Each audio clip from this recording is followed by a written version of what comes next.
They ordered me to whip the captive girl, but in that moment, everything inside me refused. My hand trembled as the whip was pressed into my palm, my heart torn between fear of punishment and the voice inside me that screamed this was wrong. She stood before me, bound, her eyes filled not with hatred but with a desperate plea for mercy. Everyone around waited for me to strike, to prove loyalty, to show that I was no different from them. But instead of raising the whip, I let it fall to the ground, and in the next breath, I stepped forward and shielded her fragile body with my own. The silence that followed was heavier than thunder, and I knew my life would never be the same again. From that day, everything became a battle. I was no longer simply a man among men, I was a traitor in their eyes, a protector in hers. They threw curses at me, spat on me, and treated me like a shadow of the person I once was.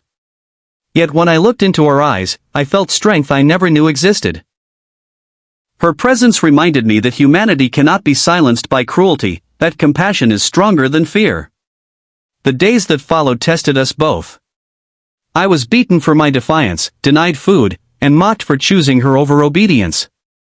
Many nights I lay awake in pain, my body aching, but in those moments of darkness, I would hear her soft whispers of gratitude. She had no chains on her voice, and her words carried the weight of hope. She would tell me of her family, of the life that had been stolen from her, and of her dreams that still lived within her heart. Each story lit a fire within me, making me certain that I could not let the cruelty of others erase her spirit. There were moments when despair tempted me. I asked myself if I had made a foolish choice, if standing against the men I once called brothers was worth the suffering I endured. But every time I saw them attempt to break her, and every time I placed myself between her and their violence, I knew the answer. I could not stand by and be the hand that inflicted pain. My soul would not allow it. Her strength was greater than mine in many ways. Even after all she had suffered, she carried herself with quiet dignity. She spoke softly, yet her words had the power to steady my trembling heart. She reminded me that courage was not the absence of fear, but the choice to act in spite of it. She made me see that the whip they placed in my hand was not just a weapon against her, it was a test of my own humanity. And when I dropped it, I chose not just her life, but my own soul. The others could not understand. They thought weakness was guiding me, but it was love, not the shallow kind that comes and goes, but the deep love born of sacrifice. In shielding her, I discovered a love that did not demand possession, but protection. It was love that gave, even when it cost everything. Time passed, and their cruelty toward us grew. They thought if they starved us, we would surrender. They thought if they humiliated me, I would turn against her. But instead, it drew us closer. Hunger made our conversations sweeter, because words became our bread. Pain made her touch more precious, because comfort became our medicine. Together, we discovered that even in chains, the heart can remain free. One night, when the air was heavy and silence cloaked the camp, she looked at me with tears in her eyes. "You should not suffer for me," she whispered. But I shook my head, because she didn't understand, without her, my life would be empty. I had lived so long obeying orders, burying my conscience, until her presence awakened it.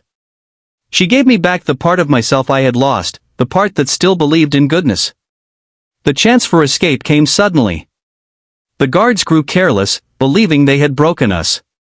But broken we were not, we were forged stronger in the fire of their cruelty. With the little strength we had left, we fled into the night. Each step was filled with fear of being caught, but also with the hope of freedom. I carried her when her legs could not bear her weight, and she guided me when despair clouded my mind. Together, we ran not just from captivity, but toward a life where love was not chained. The journey was brutal. We had little food, no shelter, and every sound in the night felt like danger. Yet in those moments of exhaustion, when I thought I could not take another step, she would place her hand on mine and remind me why we were running. "Because freedom is worth the pain," she would say. And I believed her, because she had endured more than anyone should, yet she still carried hope. When at last we found safety, when the night gave way to dawn and the world opened before us, I knew we had survived not just by strength, but by love. We had defied those who thrived on cruelty, and we had proven that compassion cannot be silenced by fear. Looking back, I realized the choice I made the day I dropped the whip was more than a moment of defiance. It was the beginning of a new life. I had shielded her body, but in truth, she had shielded my soul. She saved me from becoming the kind of man who obeys at the cost of his own humanity. And so, our story was not just about captivity, nor about suffering, but about the victory of the human heart. For when love stands against cruelty, when courage chooses to protect instead of harm, even the darkest night cannot extinguish the light of hope.